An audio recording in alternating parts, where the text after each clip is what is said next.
जय श्री राधे राधे।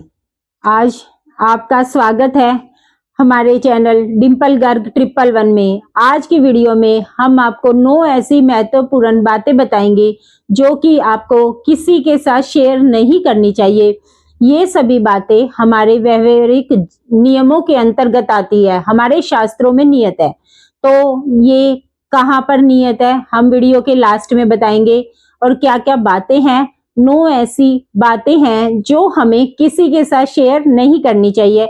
आवश्यकता अनुसार ही करें, जब उसकी इंपॉर्टेंस हो तब ही बात करें, वरना ऐसे फालतू में किसी के साथ ये सभी बातें शेयर नहीं करनी चाहिए।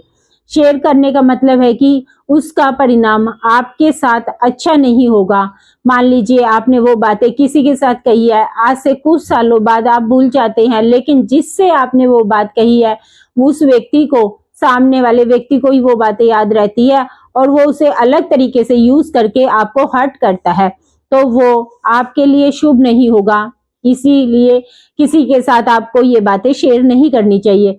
चलिए एक एक करके वे बातें हम जानते हैं, कौन सी 9 महत्वपूर्ण बातें। सबसे पहले चीज आती है आपका लेखा जोखा, यानी आपका जो धन है, चाहे बैंक बैलेंस करके रखा है या आपकी पर मंथ की इनकम हो, आपकी सैलरी हो, या आपके घर में कितना धन है, कहाँ से आता है, ये सभी बातें आपको किसी को नहीं बतानी चाहिए। बहुत सारे लोग अपनी वाहवाही में ऊंचा दिखाने के लिए ये सभी चीजें कह देते हैं, लेकिन इसका परिणाम हमारे लिए शुभ नहीं होता। वैसे भी थोड़ा सा भी यदि सोचेंगे कि लक्ष्मी को हमेशा गुप्त रखना चाहिए, छुपा के रखना चाहिए, चाहे वो घर की लक्ष्मी हो या फिर आपकी धन लक्ष्मी हो, तो दोनों ही लक्ष्मी को हमेशा सजा के सवार के यानी कि छुपा के जो रखना चाहिए, जो आपको पता हो, किसी और को ज्यादा प्रचार प्रसार नहीं करना चाहिए।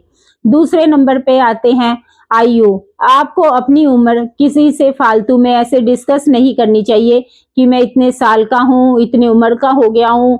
ये सभी चीजें हमको फालतू के किसी के साथ शेयर नहीं करनी चाहिए। इसका रीजन भी होता है, जैसे मान लीजिए फ्लो में आपने कह दिया मैं तो इतने वर्ष का हूँ, इतना देखता नहीं हूँ। मान लीजिए आपको नजर ही लग गई, या कभी आप ऐसे किसी एग्जामिनेशन में बैठना चाहते हैं जहां पर आपका उम्र वहां पर सेट नहीं होता और सबको पता है, तो वह फार्म आप भर नहीं सकते हैं। तो व्हाट्सएप पे आपका कुछ लिखा है, तो ऐसे छोटी बातें मैं आपको समझाने के लिए कह रही हूँ। इस तरह से अपनी आयु आपको बहुत ज्यादा किसी के साथ शेयर नहीं करनी चाहिए। और तीसरी बात आती है, आपको अपने घर परिवार की, कुटुंब की कोई भी कमियां हैं, जैसे परिवार हमारा बड़ा होता है, बहुत सारे लोग होते हैं, मिलजुल कर रहते हैं, बहुत सारी कमियां भी होती है, बहुत सारे लोग भी होते हैं जो कि हमें किसी के साथ शेयर नहीं करना चाहिए।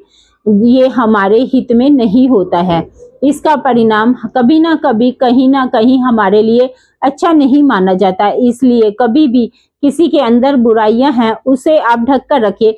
कोशिश करिए कि वो बुराइयां आपके परिवार में ना हो, हटाने की कोशिश करिए, लेकिन उसका प्रचार प्रसार नहीं करना चाहिए कि हमारे चाचा तो ऐसे है, हमारे घर पर किसी भी मेंबर के बारे में आपको फालतू की बातें कभी भी फैलानी नहीं चाहिए। और दूसरी बात है कि आपको अपने मंत्र है, गुरु मंत्र तो बिल्कुल भी किसी के साथ शेयर नहीं करना चाहिए, उसका प्रभाव कम हो जाता है। आपने सुना भी होगा, जो हमारे गुरु है उनको मंत्र दिया होता है उनका, उसका वर्णन चर्चा हमने कभी भी किसी के साथ नहीं करनी चाहिए। और ऐसे ही आपका जो इष्ट मंत्र है, जो इष्ट देव है, उसका माला जपते हैं या आप उसका मनन करते हैं, वो भी हमें किसी के साथ शेयर नहीं करना चाहिए, नहीं तो उसका प्रभाव कम हो जाता है। जैसे मान लीजिए आप फ्रेंड सर्कल में या कहीं भी है, वो हमारे इष्ट देव तो ये हैं, मैं तो उनका हूँ, मंत्र जपता हूँ, बहुत ही फलभूत हुआ है, इस तरह से आपको कभी भी इस तरह की बातें नहीं कहनी चाहिए और किसी के साथ शेयर भी नहीं करनी चाहिए, क्योंकि उसका प्रभाव कम हो जाता है। अगली बात है कि आपको कभी भी, जैसे कि मान लीजिए आप कहीं गए हैं, आपका अपमान हो जाता है, आपकी बेइज्जती हो जाती है, तो वो भी आपको किसी के साथ शेयर नहीं करनी चाहिए। मान लीजिए आपकी आप ऐसे भावुक होकर सामने वाले व्यक्ति से कहते हैं और फिर उस समय तो वह सुन लेता है, फिर मान लीजिए 4-6 महीने के बाद आप कहीं गए हैं, कुछ भी है, तो सामने वाला यदि आपको आगे से आगे कह देगा कि आपके तो उस दिन बेइज्जती हो गई थी, तो उस समय आपको वो अच्छा नहीं लगेगा, ठीक है ना? तो आपको दुख होता है, तो इसीलिए ये सभी बातें आपको बहुत ज़्यादा किसी के साथ कहनी सुननी नहीं चाहिए। और आपको अपनी दवाइयाँ जो आप पर्सनल यूज़ करते हैं अपने रोगों के लिए, वो भी किसी के साथ शेयर नहीं करनी चाहिए।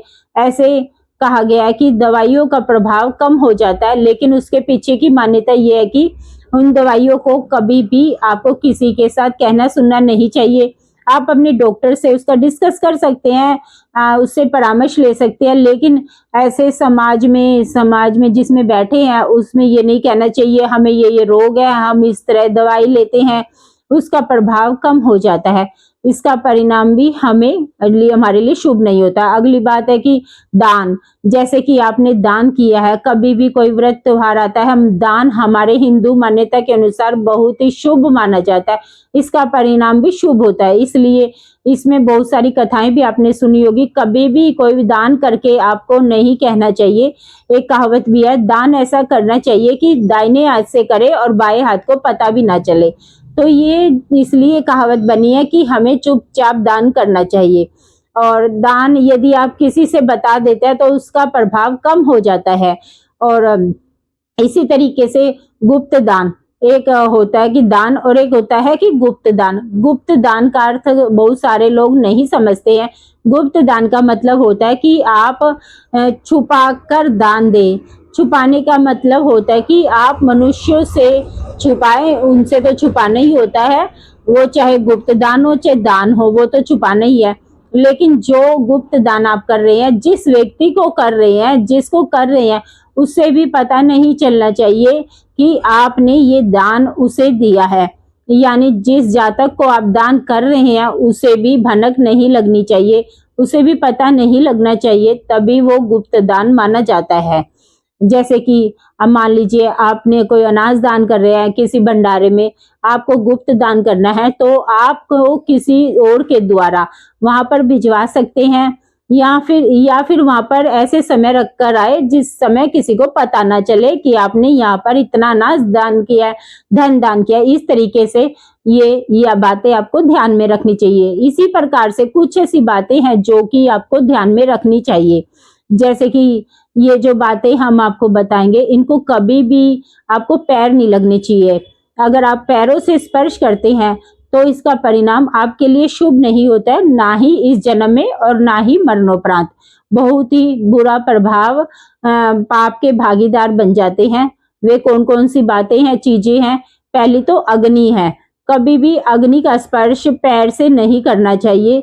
जैसे कि कभी कभी होता है कि अचानक से अग्नि लग जाती है और फिर हम पैर मार के उसे बुझाने लगते हैं, हमारा आपा खोल देते हैं।